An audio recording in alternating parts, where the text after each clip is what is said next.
जीवन का सबसे कीमती धन क्या होता है? एक शिष्य ने अपने गुरु से सवाल किया। गुरु ने इसका उत्तर देते हुए जवाब दिया कि चाहे मेरे पास पैसे ना हो, चाहे रहने के लिए छत भी ना हो, चाहे कोई सुख सुविधाएं ना हो, लेकिन अगर मेरा शरीर स्वस्थ है तो मैं दुनिया का सबसे धनवान आदमी हूँ। शिष्य ने पूछा कि गुरुदेव, आपकी उम्र 100 साल को पार कर चुकी है और फिर भी आप इतने स्वस्थ हैं।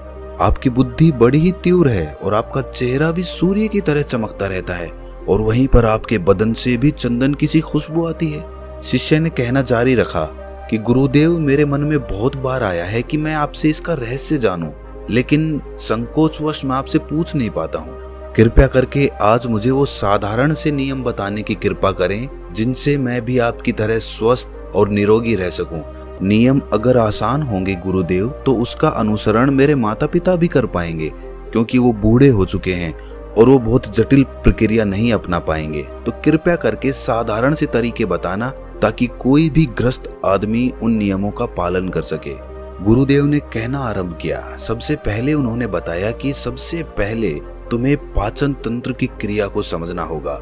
जो भी आयुर्वेद का विद्वान होता है वो ये जानता है कि अगर आपका पाचन तंत्र लगातार भोजन पचाने में लगा हुआ है तो स्वाभाविक है कि ऊर्जा की एक खास मात्रा आपके भोजन को पचा रही है।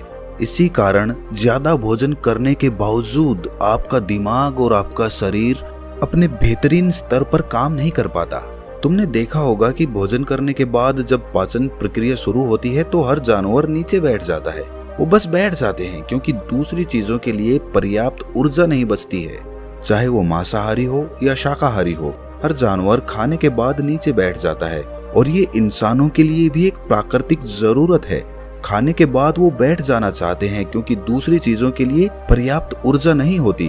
अगर आप अपनी पूरी क्षमता का इस्तेमाल करना चाहते हैं तो आप अपने शरीर को ऐसा बनाकर रखिए कि आप जो भी खाएं, कुछ भी खाएं, तो 1.5 से 2 घंटे के अंदर आपका पेट खाली हो जाना चाहिए। पेट खाली होने का मतलब है पेट की थैली खाली होना, यानी कि जब भोजन आंत के दूसरे भागों में चला जाता है तब पेट खाली हो जाता है, क्योंकि आंत में प्रक्रिया बिल्कुल अलग होती है। वो पाचन नहीं होता है, वो ऊर्जा को ग्रहण करती है। आंतों द्वारा इस ऊर्जा को ग्रहण करने के लिए ज्यादा ऊर्जा नहीं लगती है, ऊर्जा लगती है पाचन क्रिया में। जब खाना पेट की थैली में मौजूद हो तो बेहतर है कि आप अपनी गतिविधि को कम कर लें। अब अगर सोचिए, सारा दिन आपके पेट में खाना मौजूद रहेगा तो आप अपने जीवन की पूरी क्षमता कम कर लेंगे। आप खुद देखिए कि जब आपके पेट में खाना मौजूद होता है तब शरीर कैसा महसूस करता है और जब पेट खाली होता है तब शरीर कैसा महसूस करता है। आप खुद पाएंगे कि आपका शरीर और आपका दिमाग तब बेहतरीन रूप से काम करता है जब आपका पेट खाली होता है। इसका एक पहलू और है। देखिए, हम सब जानते हैं कि हमारा शरीर हर समय नई कोशिकाएं बनाता रहता है और पुरानी कोशिकाएं खत्म करता रहता है, जिससे हमारे शरीर का शुद्धिकरण होता रहता है। लेकिन जब भोजन हमारे पेट में होता है, यानी कि हमारा पेट जब खाली नहीं होता, तो ये शुद्धिकरण 80% कम हो जाता है। वो सारी गंदगी जो शरीर से अपने आप बाहर निकलती थी, अब वो निकलनी बंद हो जाएगी, जो कुछ समय बाद आपके लिए तरह तरह की समस्याएं पैदा करेंगी। देखिए, योग में पेट का हमेशा साफ रहना बहुत ही महत्वपूर्ण होता है। किसी भी पारंपरिक प्रणाली में अगर आप देखेंगे तो आप पाएंगे कि जब भी आप किसी आयुर्वेदिक डॉक्टर या किसी वैद्य के पास जाते हैं तो सबसे पहले वो आपके पेट की सफाई करते हैं, क्योंकि वो जानते हैं कि आपकी ज्यादातर प्रॉब्लम्स पेट साफ ना होने की वजह से ही है। सिर्फ एक दिन के लिए अपने पेट को पूरी तरह से साफ करने के बाद महसूस करें कि आपको कैसा महसूस होता है। आप अपने अंदर बहुत हल्का और सुंदर महसूस करेंगे। हर दिन आपको इसी तरह महसूस होना चाहिए। आमतौर पर पारंपरिक रूप से घी को पहले निवाले के रूप में खाया जाता है। घी एक चिकनाई वाला पदार्थ है जो पूरी आहार नली को चिकनाई देता है। आपको सबसे पहले इसे ही खाना चाहिए ताकि ये भोजन के प्रवाह को आसान बना दे। जब आप बहुत मसालेदार भोजन खाते हैं तो उसे खाने से पहले आपके भोजन मार्ग पर घी की परत चढ़ाना बहुत अच्छा होता है। घी का महत्व ये है कि ये आहार नली को साफ रखता है। तो जो व्यक्ति घी का उचित तरीके से सेवन करता है उसका पेट हमेशा साफ रहेगा, क्योंकि वहाँ कुछ नहीं चिपकता, वहाँ कुछ भी लंबे समय तक ठहर ही नहीं सकता। पेट का कैंसर, आंत का कैंसर आजकल ये बहुत ज्यादा हो रहा है तो अगर आप एक निश्चित मात्रा में घी का सेवन करते हैं तो ये घटना बहुत कम हो जाती है, लेकिन उसके लिए घी सही गुणवत्ता का होना चाहिए। तरीके से गाय या भैंस के दूध से बनाया जाए।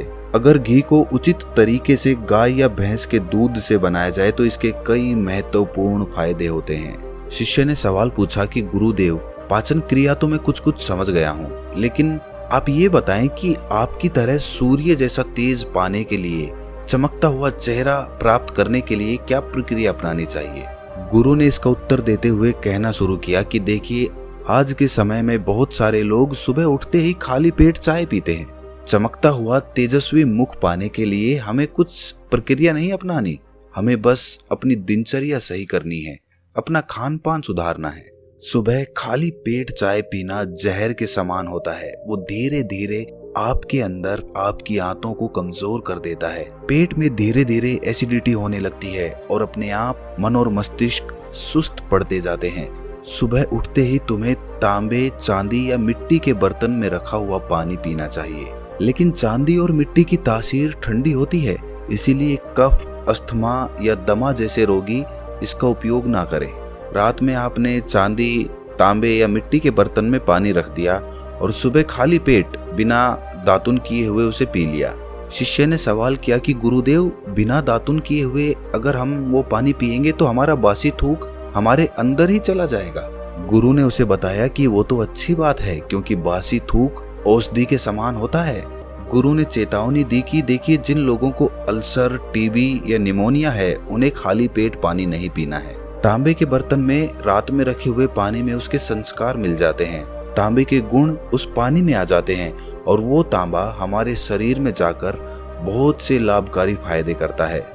गुरु ने चेतावनी दी कि अगर मजबूरी ना हो तो प्लास्टिक की बोतल में कभी पानी मत पीना, क्योंकि प्लास्टिक की एक ऐसी संरचना होती है, जब वो गर्म तापमान पर आता है तो प्लास्टिक धीरे धीरे पिघलना शुरू हो जाता है, और जब वो बहुत बारीक स्तर पे पिघलता है तो उसके कण उस पानी में मिल जाते हैं, जो हमारे शरीर में जाकर कैंसर का कारण बन सकते हैं। देखिए, ये पानी पीने के बाद, अपना पेट अच्छे से खाली करने के बाद आप आंवला और सब्जियों का रस पी सकते हैं। आप पीने में कुछ लोगों को थोड़ा कड़वा लग सकता है, लेकिन जहाँ पर शरीर को इतने सारे फायदे हो रहे हों, वहाँ पर थोड़ा कड़वापन तो बर्दाश्त किया जा सकता है। गुरु ने बताया कि ये भी सच्चाई है कि हर दिन एक जैसा खाना नहीं खाया जा सकता, तो जिस दिन तुम आंवला और सब्जियों का जूस ना पी सको, रस ना पी सको, उस दिन आपको दही खाना चाहिए। दही बहुत ही बेहतरीन आयुर्वेदिक औषधि के रूप में इस्तेमाल हो सकता है। अगर उसको सही से इस्तेमाल किया जाए तो हमारे शरीर में बहुत सारी बीमारियों को वो जड़ से खत्म कर सकता है। दही की एक पर्याप्त मात्रा लेकर उसमें गुड़ या शक्कर का या मिश्री का मिश्रण जरूर कर लें, ताकि आपको वो दही खट्टा ना लगे। अगर दही में गुड़ मिलाते हैं तो गुड़ बहुत ज्यादा नया नहीं होना चाहिए। गुड़ जितना ज्यादा पुराना होगा उतना ही लाभकारी होगा। और दही को थोड़ा पतला कर लें, थोड़ा पानी डाल लें, फिर चम्मच से आप उसे ऊपर नीचे करेंगे तो वो पतला हो जाएगा। पतला होने के बाद वो आसानी से हमारे शरीर में जा सकता है और उसको पचने में भी ज्यादा ऊर्जा शरीर को नहीं लगानी पड़ती। आयुर्वेद के गणित के हिसाब से अगर आप सुबह इन प्रक्रियाओं का पालन करते हैं तो आपके चेहरे का ओज बढ़ने लगेगा, उस पे चमक आने लगेगी, आप ओजस्वी नजर आओगे। जल्द ही लोग आपको बोलना शुरू कर देंगे कि भाई, आपकी उम्र इतनी ज्यादा हो गई लेकिन आप लगते नहीं हो इतने उम्र के। सन्यासियों और ऋषि मुनियों जैसा तेज पाने के लिए ध्यान और आयुर्वेद के नियम के हिसाब से खान पान, ये दो चीजें सबसे ज्यादा जरूरी होती हैं। अगर ग्रस्त आदमी भी इन नियमों का पालन करता है तो वो भी सन्यासियों जैसा ओजस्वी और तेजस्वी हो सकता है। शिष्य ने आखिरी प्रश्न किया कि गुरुदेव, मुझे ये दो नियम तो अच्छे से समझ में आ गए हैं। पहला नियम, अपने पेट को खाली रखेंगे तो हर बीमारी से मुक्त रहेंगे। दूसरा नियम कि हम अपने चेहरे पर ओज और तेज कैसे प्रकट कर सकते हैं। बस एक आखिरी समस्या का समाधान और करवाना है। मैं आपसे पूछना चाहता हूँ कि जैसे जैसे आदमी की उम्र बढ़ती है तो उसके आंखों की और उसकी दिमाग की क्षमता कम होती जाती है, तो उस क्षमता को बरकरार बनाए रखने के लिए किन नियमों का पालन करें या फिर क्या खान पान अपने दैनिक जीवन में अपनाएं। गुरु ने खुद की तरफ इशारा करते हुए कहा कि जैसे जैसे उम्र बढ़ेगी वैसे वैसे बुद्धिमान होते जाओगे। बस मैं जो नियम बता रहा हूँ उनको ध्यान से सुन लो। सुन लोगे तो सारी समस्याएं हल हो जाएंगी। सबसे पहले सफेद कद्दू के औषधीय गुणों के बारे में जानो। आयुर्वेद के गणित के हिसाब से सफेद कद्दू का जूस कैंसर को मिटाता है और साथ ही दिमाग की तीक्ष्णता को बढ़ाता है। तीक्ष्णता यानी कि तेज, बारीक बुद्धि। लेकिन ये समझ लेना कि सफेद कद्दू का जूस ठंडा होता है, इसीलिए अस्थमा और जिनको सर्दी जल्दी पकड़ लेती हो ऐसे लोगों को सफेद कद्दू के जूस का सेवन नहीं करना है। दिमाग और आंखों को तेज करने के लिए जो अगला नुस्खा मैं बता रहा हूँ वो हर कोई कर सकता है, बल्कि हर किसी को करना चाहिए। 5 देसी बादाम की गिरी, जो छोटी वाली होती है क्योंकि वही देसी होती है, बड़ी वाली में इतने गुण नहीं होते हैं जितना छोटी वाली गिरी में होते हैं। 5 वैसी छोटी गिरी और 1 अखरोट रात को पानी में भिगो दो।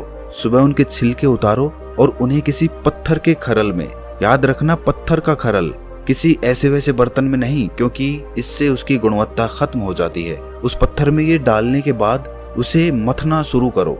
धीरे धीरे जब आप उसे पीसेंगे तो वो बारीक होने लगेगा और उसके बाद उसमें दूध डालना शुरू करो। ऊपर से दूध गाय का रहेगा, वो सबसे ज्यादा बेहतरीन रहेगा दिमाग के लिए। इस्तेमाल करने को भैंस का या बकरी का भी कर सकते हैं, लेकिन गाय का दूध सबसे ज्यादा महत्वपूर्ण हो जाता है जब दिमागी समस्याओं के बारे में बात आती है। तो अब उस बादाम और अखरोट को उस दूध के साथ पीसना शुरू करो। धीरे धीरे जितना आप पीसेंगे उतनी ही उसकी गुणवत्ता बढ़ती जाएगी। अब कुछ लोगों को लग रहा होगा कि दूध के साथ हम बादाम यूं ही खा ले तो, या फिर पत्थर के खरल में पीसने की बजाय उसे मिक्सी में पीस लें तो मैं बताता चलूं कि पत्थर के खरल में उसे पीसने के बाद उसकी गुणवत्ता 100 गुना ज्यादा बढ़ जाती है। अच्छे से गाय के दूध में पीसने के बाद जब आप इसका सेवन करेंगे तो आपकी आंखें और आपका दिमाग, इनके लिए ये बहुत ही लाभकारी रहेगा। जिन लोगों को भूलने की समस्याएं होती हैं, जो छोटी छोटी चीज रख के भूल जाते हैं, जो लोग दिमागी रूप से परेशान रहते हैं, तनाव बना रहता है, चीजों के बारे में ज्यादा सोचते रहते हैं, ऐसे लोगों के लिए ये एक ठंडाई का काम करेगा। उनके दिमाग में एक ठंडक पहुंचाएगा जिससे उनका दिमाग अपने बेहतरीन स्तर पर काम कर पाएगा। शिष्य ने ये नियम अच्छे से कंठस्थ कर लिए और उसके बाद घर जाने के लिए अपने गुरु से आज्ञा मांगी। शिष्य अपने गुरु से आशीर्वाद लेकर अपने घर की तरफ प्रस्थान कर गया।